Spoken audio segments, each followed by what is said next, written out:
Hello friends, आज हम लोग पढ़ेंगे सेल के बारे में। आप लोग देख रहे हैं बायोटिक्स।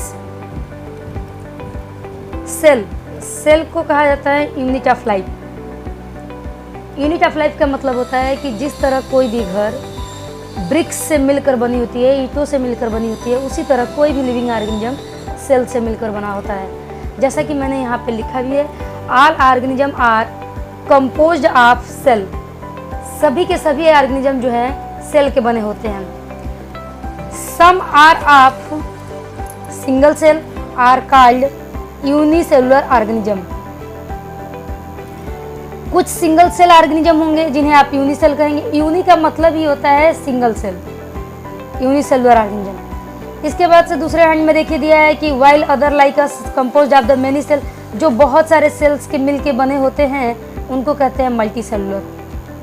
ये दो तरह के ऑर्गेनिज्म होंगे, यूनिसेलुलर होंगे या मल्टी सेलुलर होंगे।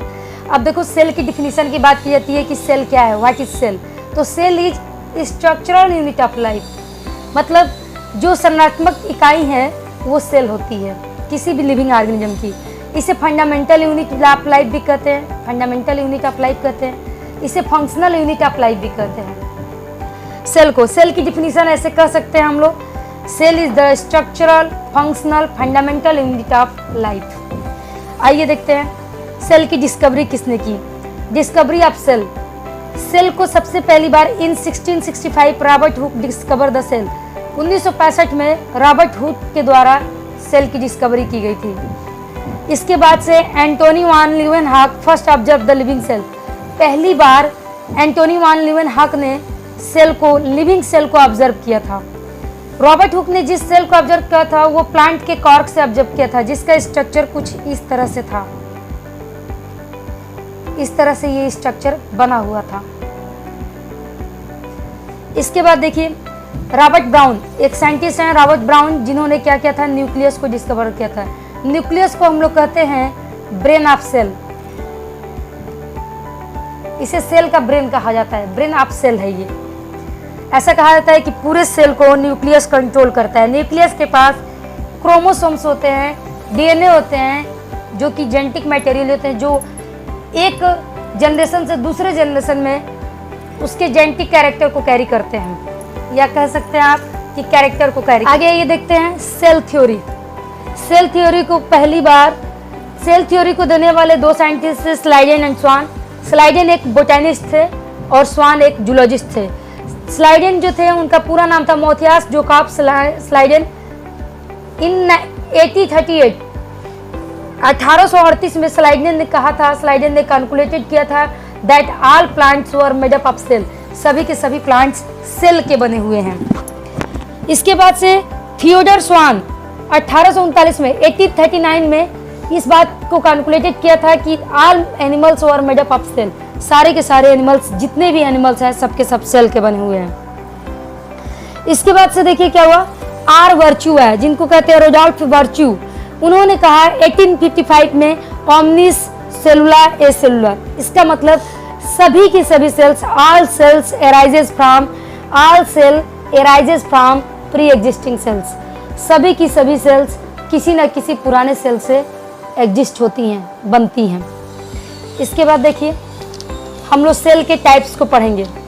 सेल की टाइप्स में देखिए दो तरह की सेल्स पढ़ते हैं हम लोग, प्रोकैरियोटिक सेल्स और यूकैरियोटिक सेल्स। प्रोकैरियोटिक सेल्स को आप एक लाइन में कह सकते हैं कि प्रिमिटिव टाइप के सेल्स थे, जिसमें न्यूक्लियस नहीं था, मेम्ब्रेन बाउंडेड ऑर्गेनेली नहीं थे और सिंगल क्रोमोसोम्स पाए जाते थे और राइबोसोम्स बहुत छोटे थे। ऐसे आप समझ सकते हैं इसको याद रखने के लिए कि प्रोकैरियोटिक स्टार्टिंग सेल था।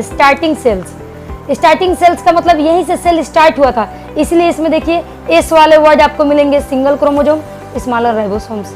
इसको याद रखने का ये तरीका है, आप इससे याद रख सकते हैं।